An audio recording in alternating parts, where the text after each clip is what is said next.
Assalamualaikum warahmatullahi wabarakatuh. Kalkulus 1 pertemuan ke-13 ini akan dibahas aproksimasi persamaan diferensial, fungsi inverse, dan fungsi hiperbola. Bismillahirrahmanirrahim. Rabbi jidi ilma warzuqni fahma. Rabbi shrahli sadri wa yassir li amri wahlul 'uqdatam min lisani. Di subbab sebelumnya kita mempelajari ini ya, persamaan diferensial dan solusinya. Namun pada kenyataannya tidak semua persamaan diferensial bisa dicari solusi analitiknya secara mudah. Nah, cara lain untuk menentukan solusi atau setidaknya mendekati solusi persamaan diferensial itu dengan ini ya, aproksimasi. Caranya yaitu dengan meninjau medan kemiringannya. Nah, misalkan ini ada persamaan diferensial orde 1, bentuknya seperti ini. Jadi di aksen ya. Di aksennya merupakan fungsi dari f, fungsi dari x dan y. Nah, titik ini, titik x, y itu adalah kemiringan. Jadi di sini nih, di titik x, y itu nanti kita punya kemiringan dari fungsinya ya. Nah, jadi ini seperti yang dikatakan di sini, ini persamaan y aksen ini adalah kemiringan titik di xy dari solusi fungsi f, x, y. Nah, misalkan suatu persamaan diferensial di sini ini mempunyai titik di titik 5,3 di sini, ini fungsinya mempunyai kemiringan 3. Kemudian di titik yang lain ini di titik 1,4 fungsi mempunyai kemiringan 4/5. Nah, ya jika kita mengulangi proses ini di setiap titik kita tentukan ya, di setiap titik ini kita tentukan kemiringannya berapa, nanti kita akan mempunyai plot atau medan kemiringan secara umum. Nah, ini contohnya kita punya ukuran populasi yang memenuhi persamaan diferensial seperti ini. Nah, sebenarnya kita sudah bisa mencari solusi analitiknya ya, tapi ini kita pakai untuk pembanding bagaimana medan kemiringan atau ya vector field itu bisa kita manfaatkan untuk mencari pendekatan solusi mencari pendekatan solusinya. Nah, ini yang ditanyakan sketsa penyelesaian dengan syarat awalnya di y0 itu adalah 3, kemudian perilaku solusi. Jadi secara umum solusinya itu seperti apa kalau syarat awalnya ya, ini ketika syarat awalnya y0 nya lebih besar dari 16 atau ketika y0 nya ada di antara 0 sampai 16. Nah, kita akan cari solusi di sini solusi dari pertanyaan tadi. Ini kita coba gambarkan dengan bantuan grafika. Untuk menggambarkan medan kemiringannya, untuk perintahnya adalah slope field. Sini ada beberapa pilihan. Terus kita tuliskan persamaan diferensialnya. Persamaan diferensialnya adalah 0,2 kali y dikali 16 min y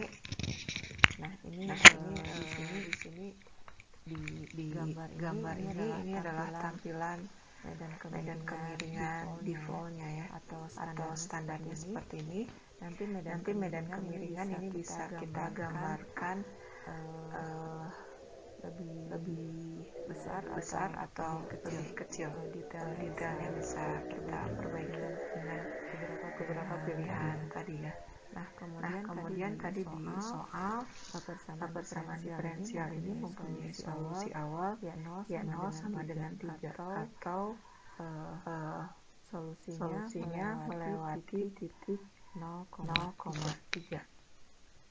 Nah, ini titik 0,3-nya dilokasikan dengan titik A. Kemudian kita buat sketsa solusi dengan titik 0,3. Ini sketsanya digambarkan mengikuti kemiringan di medan vektor ini atau medan kemiringan ini ya. Jadi kita mulai dengan titik A. Nah, kita ikuti kemiringan di titik A ini seperti apa? Karena kebetulan tidak ada garis yang melalui titik A, jadi kita ikuti sekitarannya kira-kira kemiringannya seperti apa. Terus kita lanjutkan ke sisi berikutnya, ke titik berikutnya. Ini kemiringannya. Jadi di setiap titik yang kita lalui, kita ikuti kemiringannya seperti apa untuk menuju ke titik berikutnya.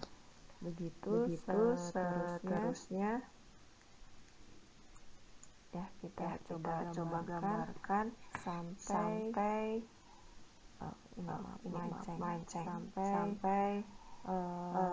akhir dari layar ini ya, kira-kira seperti itu. Ini adalah solusi pendekatannya.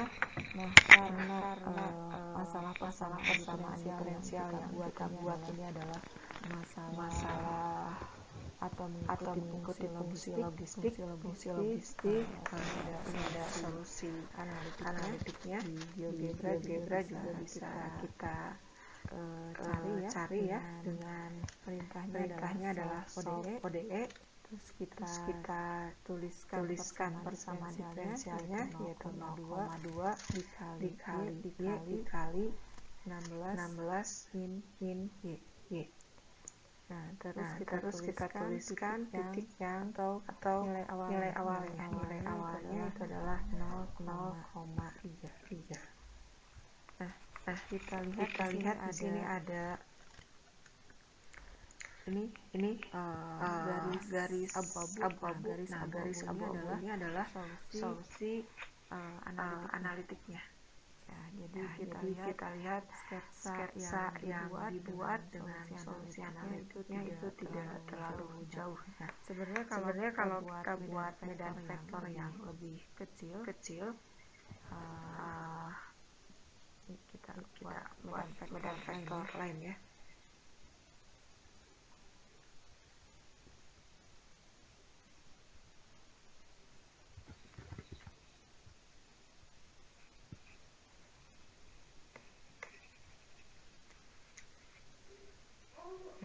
Kita buat detail medan vektornya yang lebih kecil. Kita buat ininya 50 atau 100 ya, seperti ini. Ini jadi kita bisa mengikuti kemiringan dari medan vektornya lebih detail ya. Harusnya nanti gambarnya lebih halus lagi. Kita pakai medan kemiringan sebelumnya saja. Nah, di pertanyaan B tadi ditanyakan bagaimana kalau titik awalnya atau solusi nilai awalnya ada di atas 16. Nah, ini ketika misalnya di sini di titik 0,18 kita buat sketsanya ya, sketsa solusinya. Ini seperti ini diikuti medan kemiringan di sekitarnya. Nah, kita lihat di sini gambarnya udah atau medan kemiringannya hampir mendatar semua ya. Kalau di bawah tadi udah ada contohnya yang pakai titik awal 0,3 atau kalau kita pakai titik lain Ini misalnya di titik 8 sini, ini kita akan punya sketsa kira-kira seperti ini. Hanya mengikuti garis selanjutnya atau garis di titik selanjutnya itu mengikuti kemiringan di titik tersebut.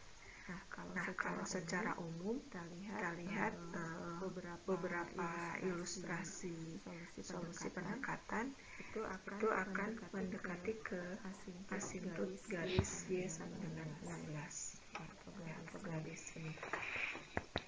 Nah, seperti itu ya. Jadi terus metode sketsa ini jadi menggambar sketsanya itu akan kita gunakan di metode selanjutnya yaitu metode numerik untuk menggambarkan solusi pendekatan dari persamaan diferensial.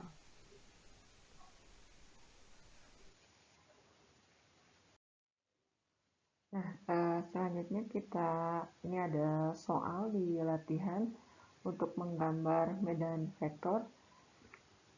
Caranya sama ya, jadi kita coba gambar.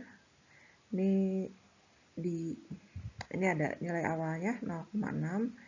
Nah, di titik 0,6 ini kemiringannya seperti ini.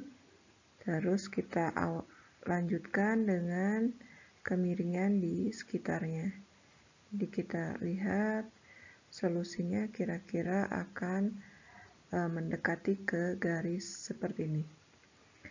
Kemudian di soal yang nomor 4, ini titik awalnya 1,3 itu di sini, ini kemiringannya seperti ini ya. Jadi kalau ke arah kanan kita akan punya solusi kira-kira ini. Kalau ke sebelah kiri dari 1,3 itu, nah ya, jadi garis merah ini mewakili atau ini merupakan sketsa dari solusi pendekatannya.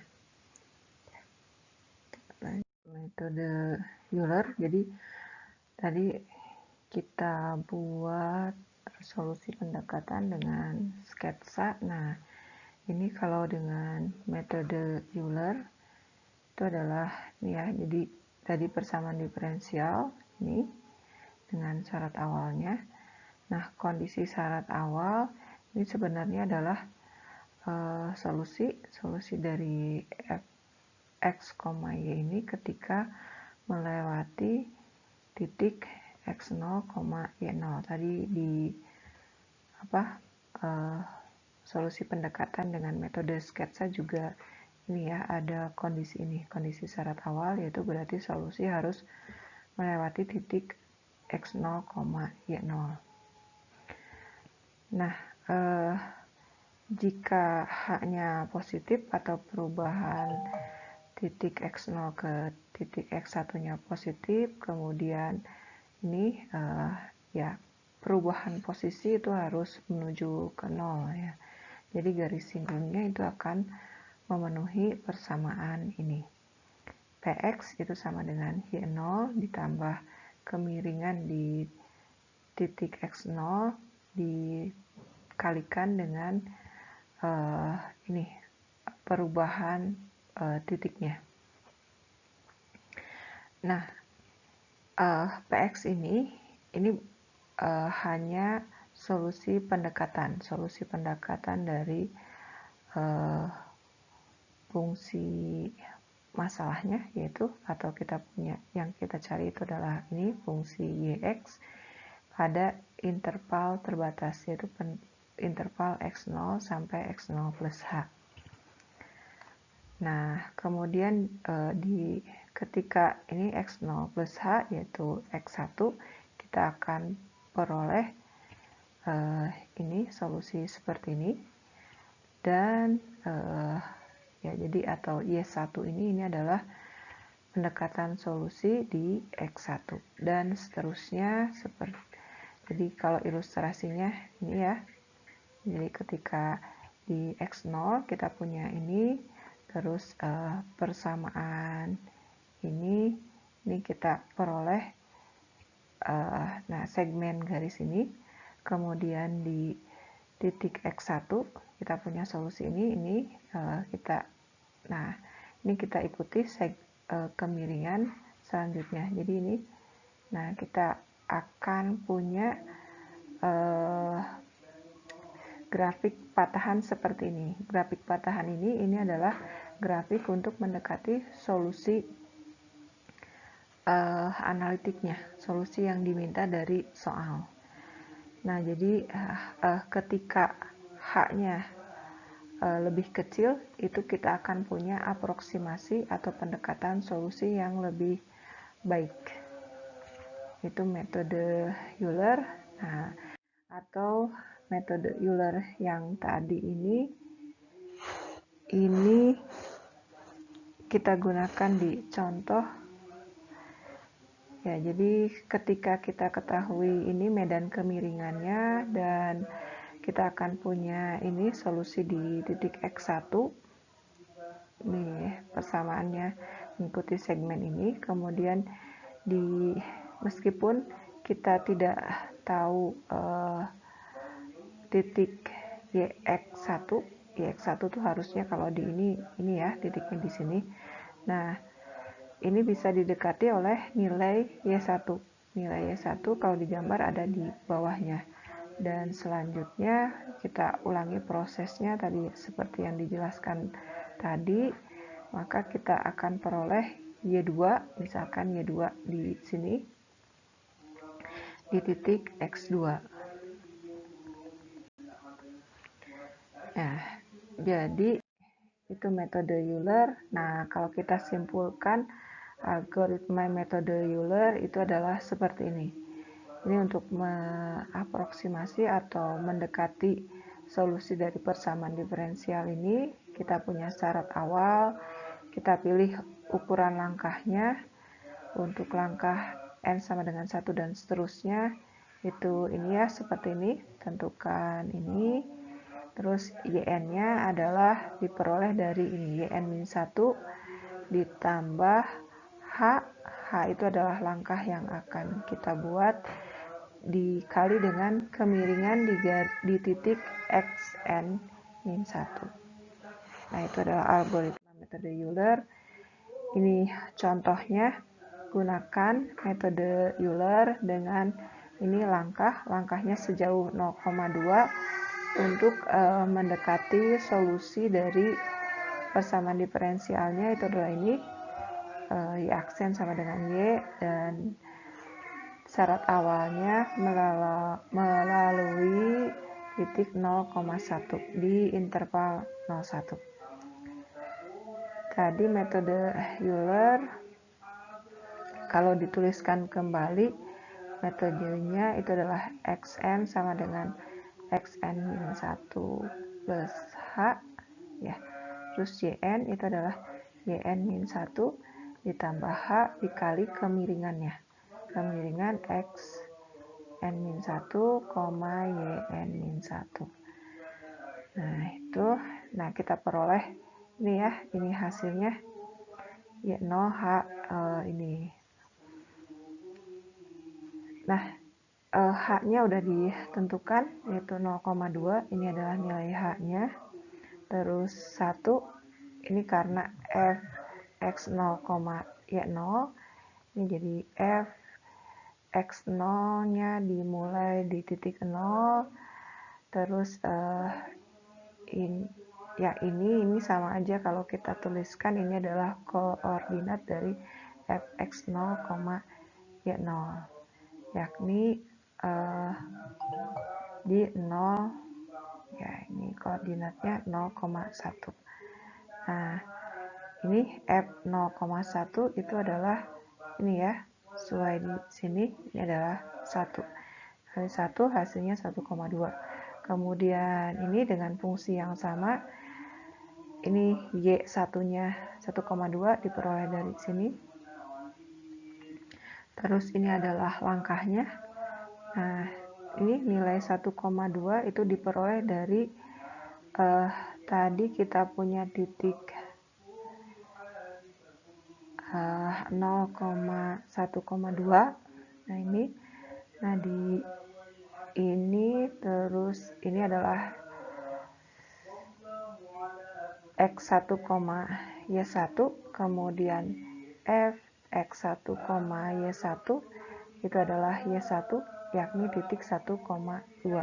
Nah ini sama dengan ini ya. Terus kita selesaikan, kita peroleh ini dan seterusnya.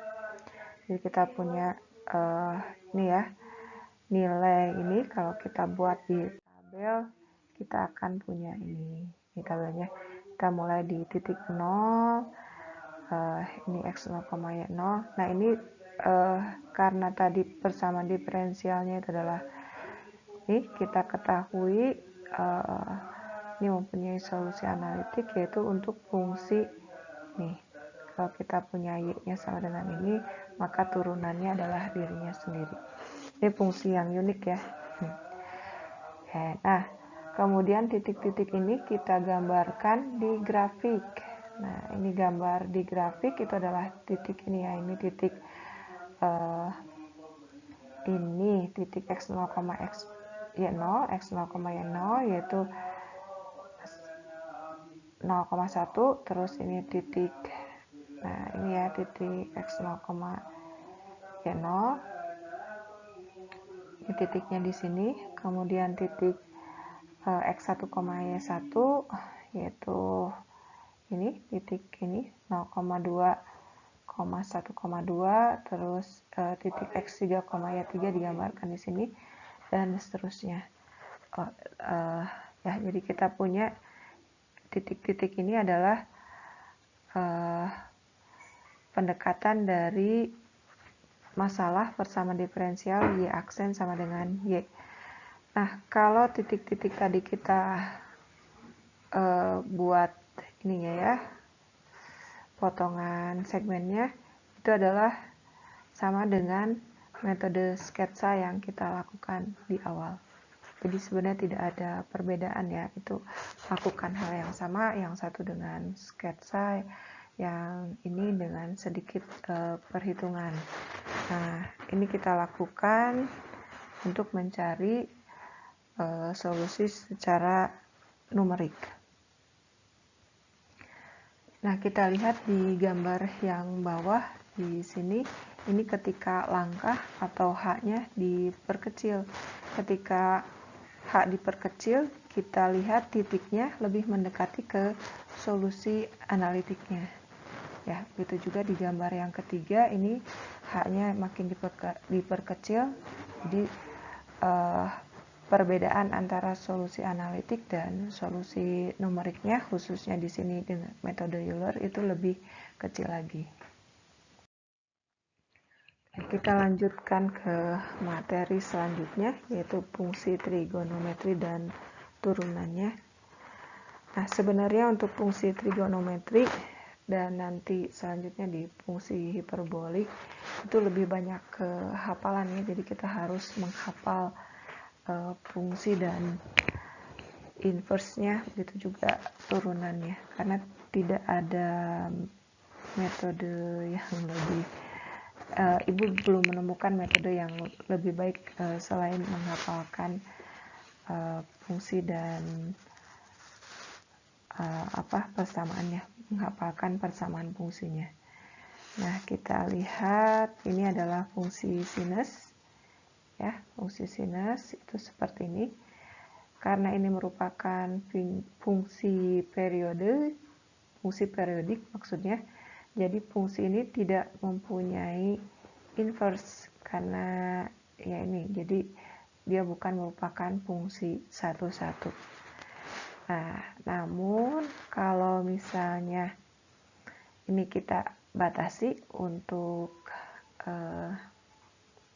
domain tertentu, ya kita batasi caranya seperti ini. Kita batasi ya, di sini dibatasi domainnya dari min pi per 2 sampai pi per 2, jadi kita hanya punya fungsi dengan garis penuh seperti ini.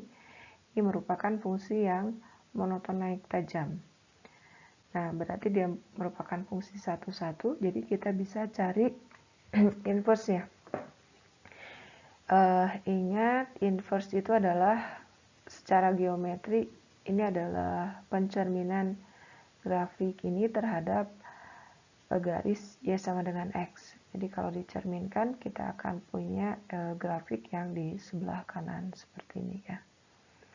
Nah, Ibu ulangi, untuk fungsi periodik atau fungsi lainnya yang bukan fungsi satu-satu, kita bisa cari inverse-nya asal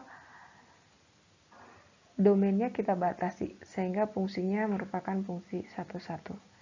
Nah, ini contoh lainnya. Ini adalah fungsi cosinus.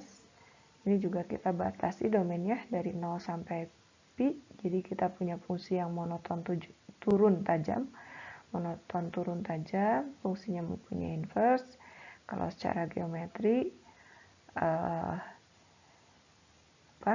inverse-nya adalah grafik ini dicerminkan terhadap garis Y sama dengan X. Jadi ini adalah hasil pencerminannya. Ini adalah inverse dari cosinus.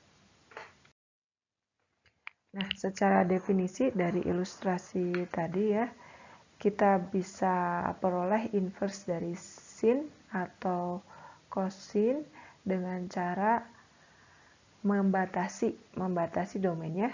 Ini batas dari sinus. Ini yang sinus X dibatasi domainnya di sini. Ini yang cosinus dibatasi di sini domainnya. Oke. Nah, maka kita akan punya ini inverse.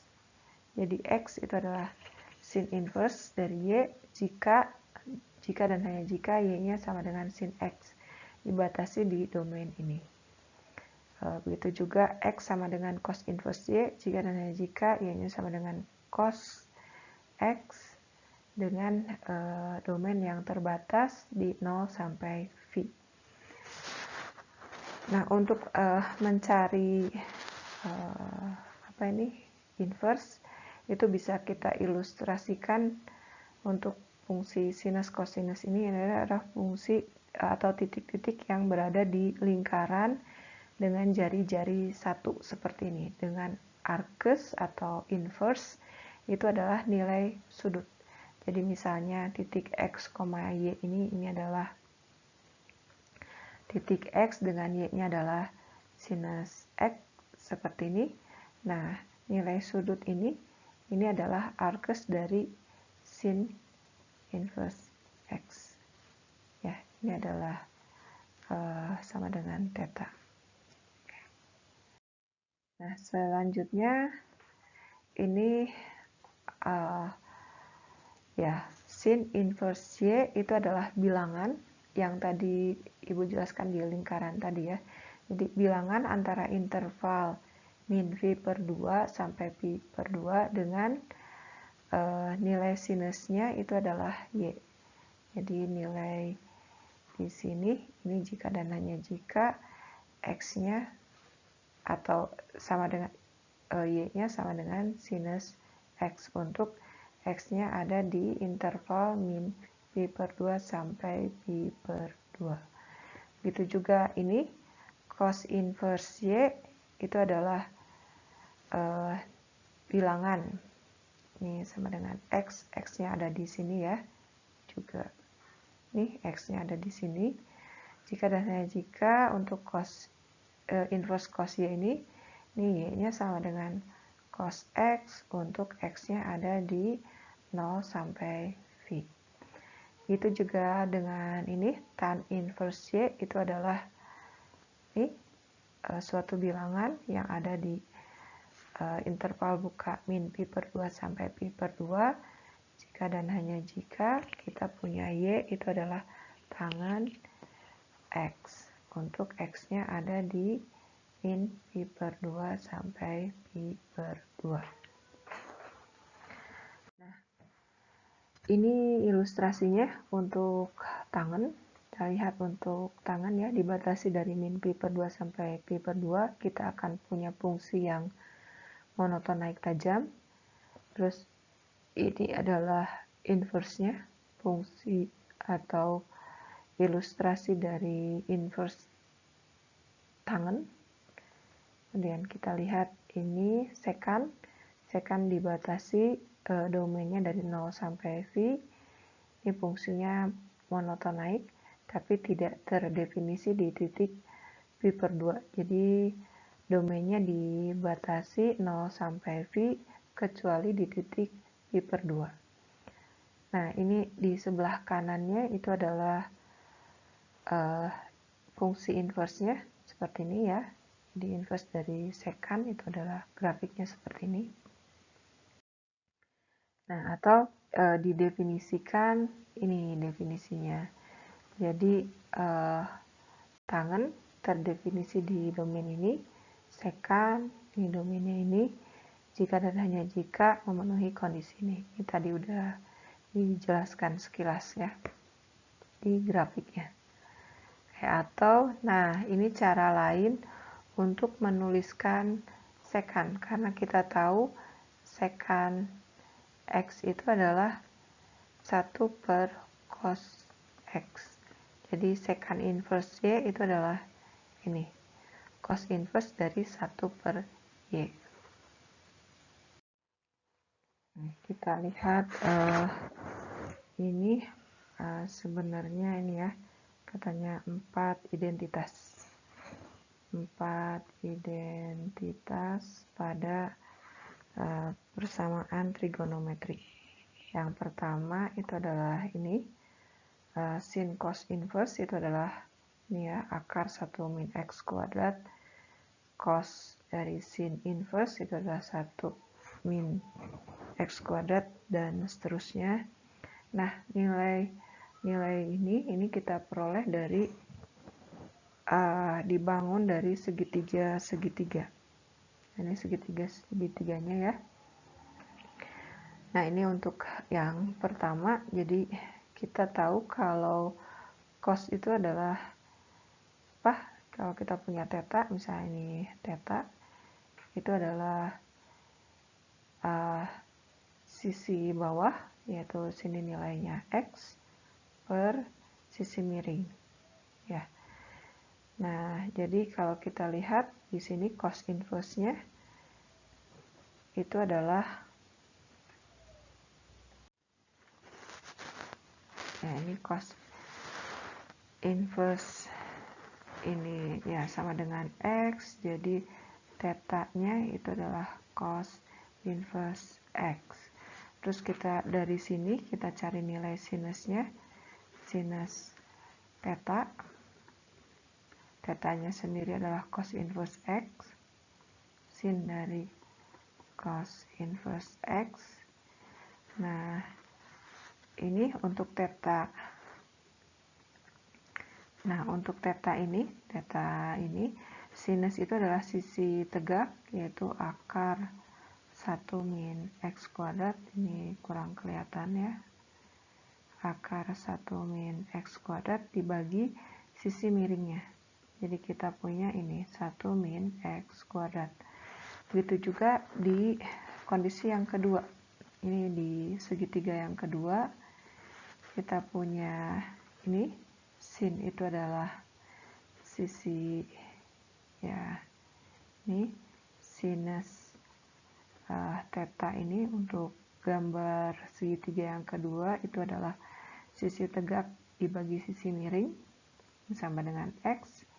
Jadi theta-nya itu adalah sin inverse dari X, ini ya, sudut ini.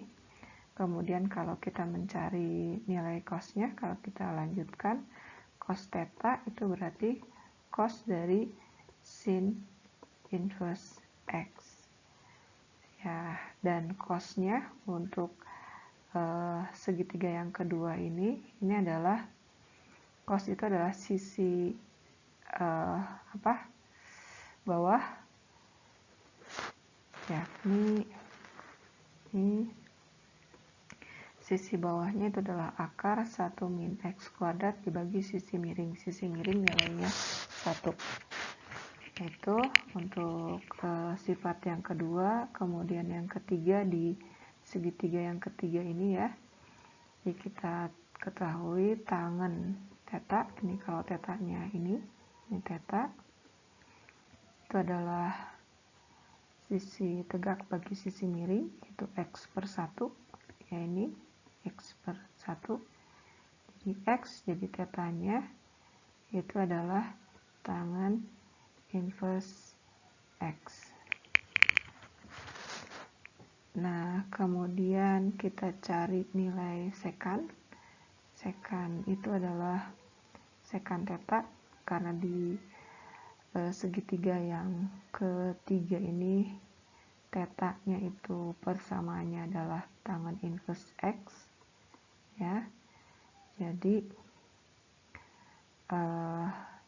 sekan itu adalah 1 per cos, jadi akar sisi miringnya dibagi sisi mendatar, 1 per X kuadrat dibagi 1. Ya, begitu juga di gambar yang terakhir. Ini nilai theta di sini. Nilai tetanya diperoleh itu ketika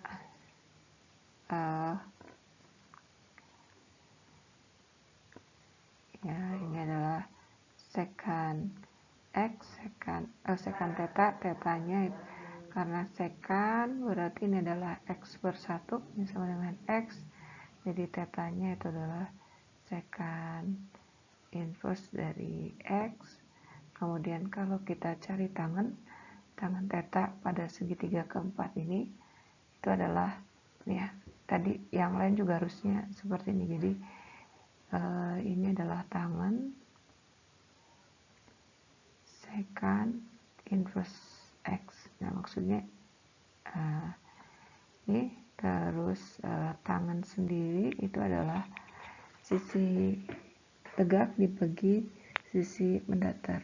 Ini adalah tangen sisi tegak dibagi sisi mendatar. Jadi ini adalah akar X kuadrat min 1 per 1.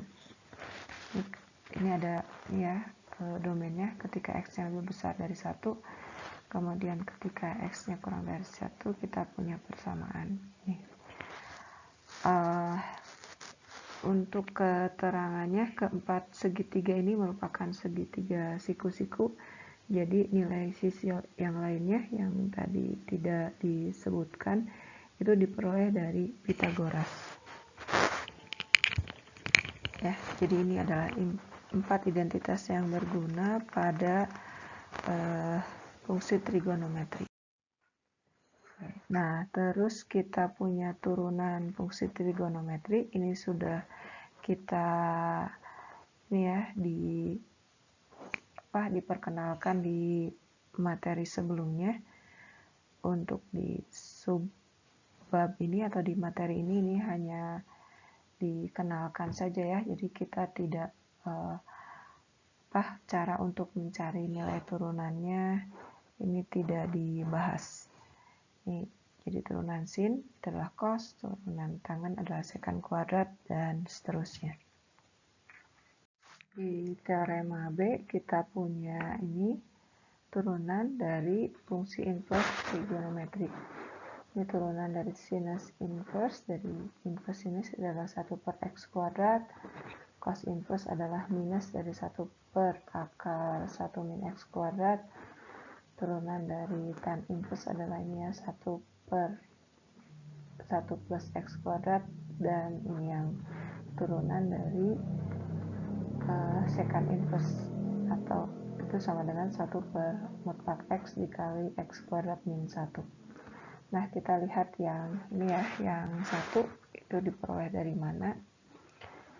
Jadi ini kita akan punya Y sama dengan sin inverse X ya, jika dan hanya jika X-nya itu adalah sinus Y.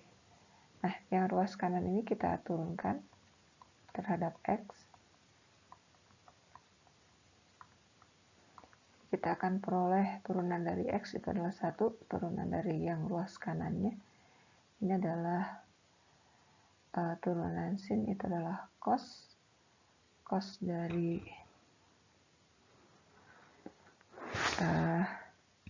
y, kemudian y-nya kita turunkan ya.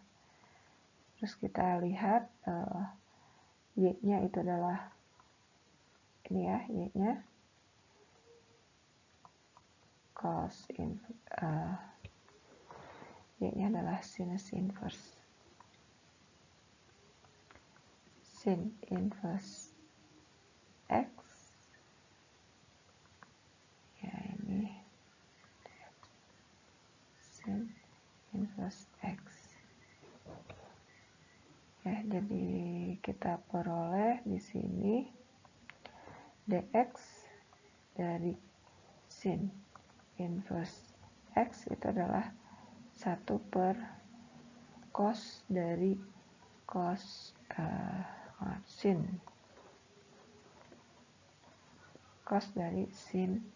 inverse x. Nah, kita ketahui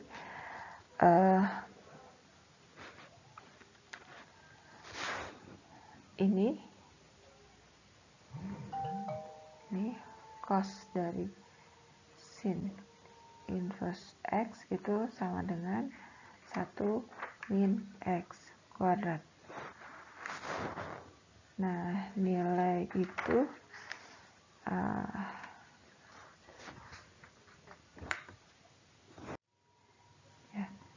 nilai ini kita peroleh di teorema A sebelumnya. Nah, itu untuk yang bagian 1, untuk yang bagian lainnya itu dikerjakan dengan cara yang sama ya. Nah, balikannya, jadi kalau kita kembalikan, kita akan punya ini. Kita lihat ini sama ya. Jadi kalau akar dari 1 per 1 min x kuadrat, kita bukan akar, diintegralkan. Kalau kita integralkan, integralnya adalah sin inverse x dan seterusnya. Nah, kalau misalnya nilai ininya kita perumum, ini jadi suatu bilangan a kuadrat, maka kita akan punya ini bentuk yang di kanan. Nah, kita lihat contoh kita akan turunkan. Misalkan di sini ada soal ya nomor 45, ditanyakan dy dx dari y-nya sama dengan x pangkat 3 tan inverse e pangkat x ya. Jadi dy dx-nya ini pakai kita misalkan perkalian fungsi, jadi turunannya itu adalah 3x kuadrat dikali tan inverse e pangkat x ditambah x pangkat 3, turunan dari tan inverse itu adalah 1 per 1 plus ini yang di dalamnya, yaitu e pangkat x. Nah, karena e pangkat x itu merupakan fungsi, jadi kita turunkan juga. Turunan dari e pangkat x itu adalah e pangkat x ya. Jadi ini adalah turunannya. Kita tuliskan x kuadrat itu sama dengan 3 tan inverse e pangkat x ditambah x e pangkat x per 1 plus e pangkat x ya. Itu turunannya. Kemudian kita lihat contoh yang lain. Misalnya di sini contoh soal nomor 50, tentukan dx dari y-nya sama dengan secant inverse x.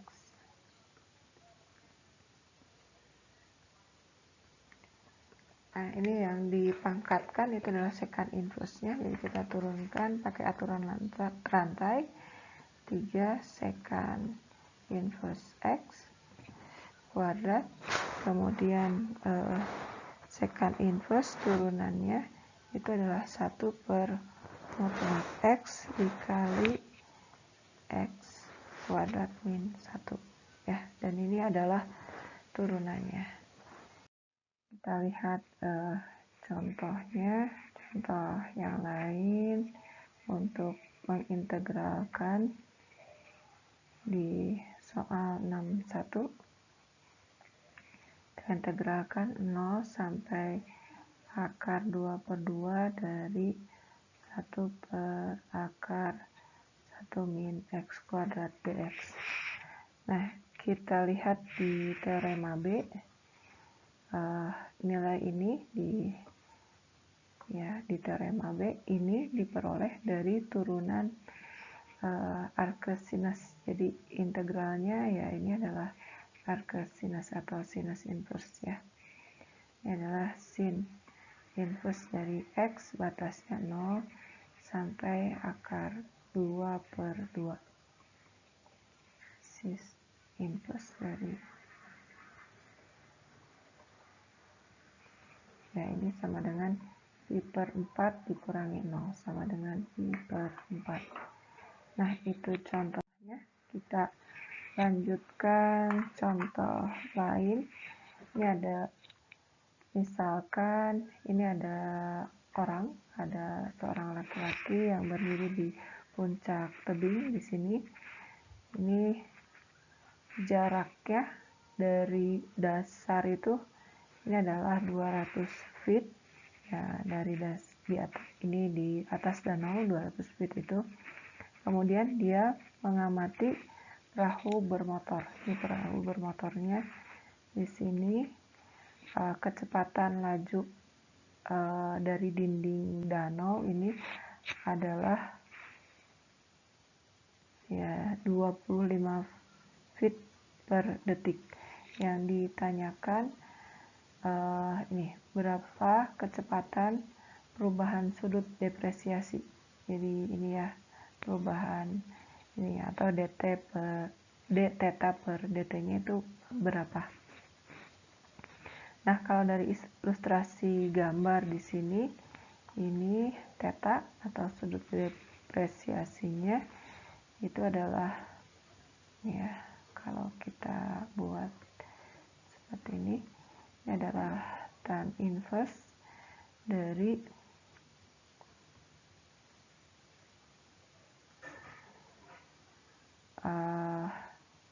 tangan itu sisi tegak dibagi sisi datar. Jadi ini 200 per X ya, theta.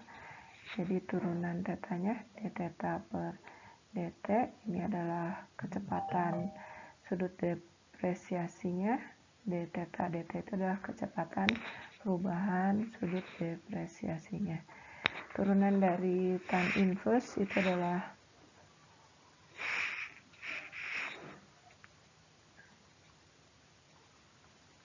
ini di teorema B ya, jadi ini sama dengan 1 per 1 plus 200 per X dikali turunan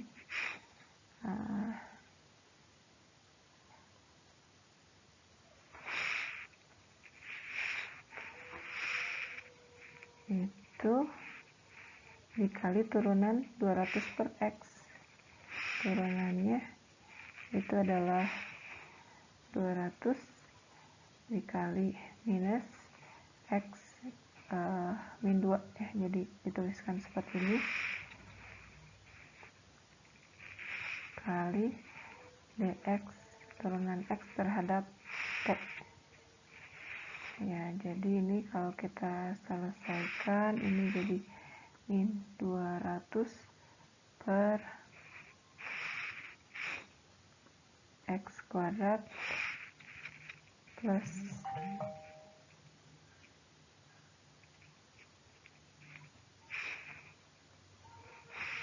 200 dipangkatkan 2 jadi ini 40.000 kali dx dt. Nah, tadi karena kita punya ini ya, ini adalah dx dt. Jadi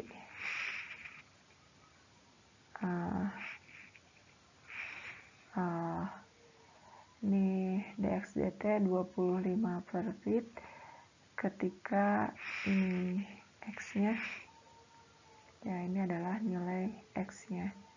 Jadi kita substitusikan, kita akan peroleh ini adalah min 200, dx dt nya itu adalah 25, ini 150 kuadrat plus 40.000. Jadi perubahan sudutnya ya, ini mendekati, kalau kita hitung itu adalah min 0,08 radian per detik.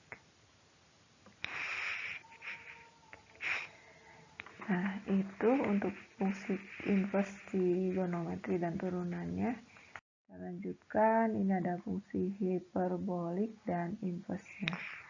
Ini definisi fungsi hiperbolik itu ini ya, jadi sin inverse hiperbolik x itu adalah ini e pangkat min x per 2, dan kosinus itu adalah ini.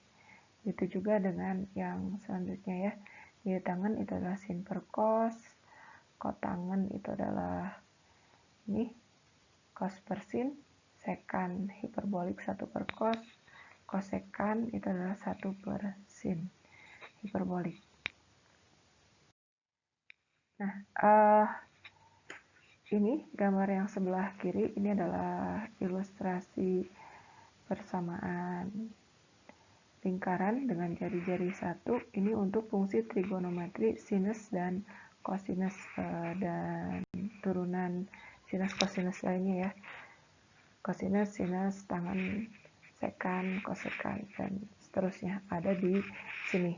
Nah, untuk fungsi hiperbolik kita akan punya ilustrasi seperti ini.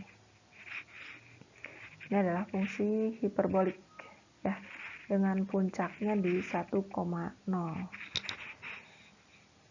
Dan ini fungsi hiperboliknya memenuhi ini persamaan x kuadrat min y kuadrat sama dengan 1.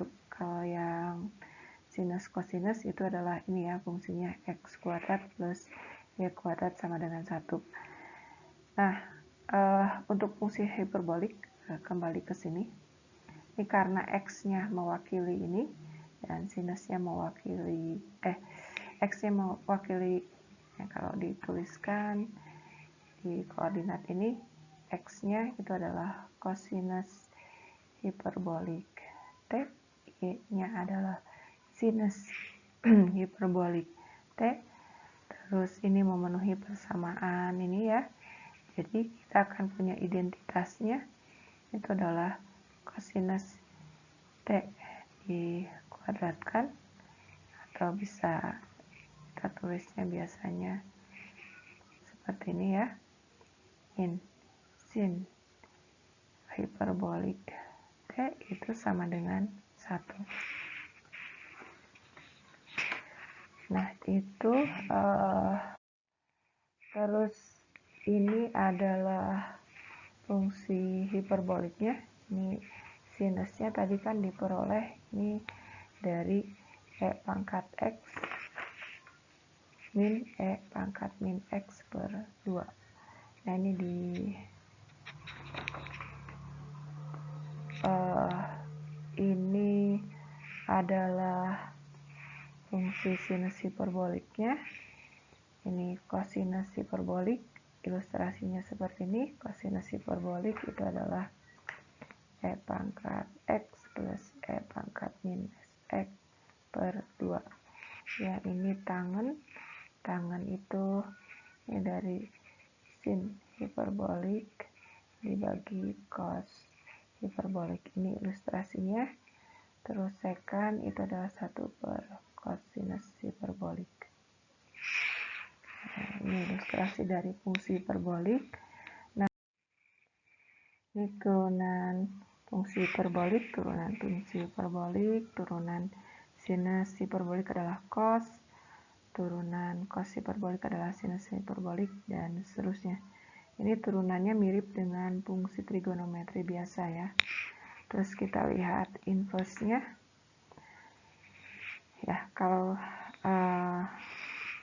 X itu sama dengan sin inverse hiperbolik Y, jika dan hanya jika Y-nya sin hiperbolik X.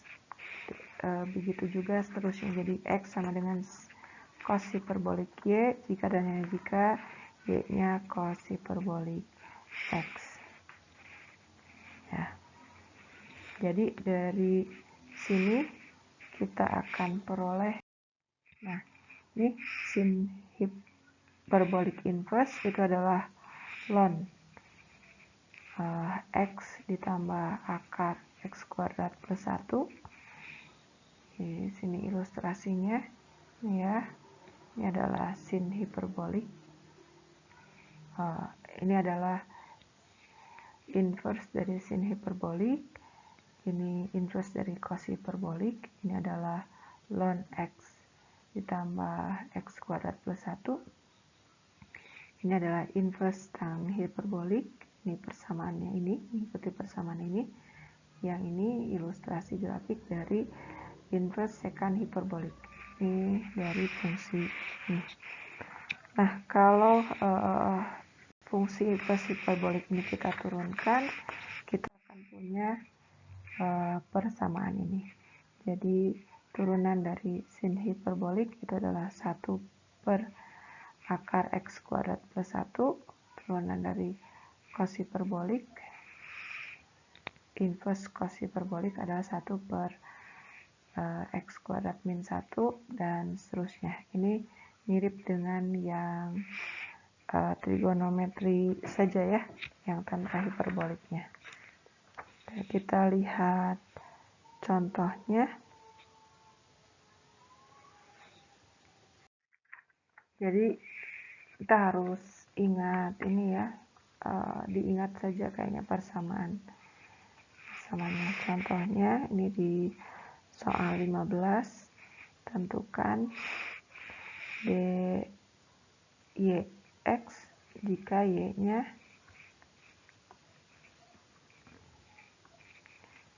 ya, ini dari y-nya 5 sin hiperbolik kuadrat X. Kita lihat di tabel teorema A, kalau dx dari sin hiperbolik X itu adalah cos hiperbolik X. Jadi soal yang nomor 15 ini turunannya adalah 5 dikali 2, turunan dari sinus itu adalah cos hiperbolik X. Ini dikali, ini sinusnya kan kuadrat, dikali sinus 2 pangkatnya dikurangi 1. Ya, jadi kita akan punya, ini adalah jawabannya. Nah, kita lihat contoh lain untuk menghitung integral. Misalnya di soal 38, ini adalah integral dari sin hiperbolik 3x plus 2. Integral. Nah, di teorema A kita tahu dx cos hiperbolik x itu adalah sin hiperbolik x. Jadi integral dari sinus ini adalah cos hiperbolik 3x plus 2 dikali turunannya, turunan dari ini sama dengan 1 per 3 ya, ini plus C. Jadi turunan atau jawaban dari soal bukan turunan, integral atau jawaban dari soal 38 itu adalah 1 per 3 cos hiperbolik 3x plus 2 plus C. Ya, itu materi bab 6 ini kita cukupkan sekian. Assalamualaikum warahmatullahi wabarakatuh. Allahumma arinal haqqa haqqan warzuqna tinabahu wa arinal batila batila warzuqna tinabahu. Assalamualaikum warahmatullahi wabarakatuh.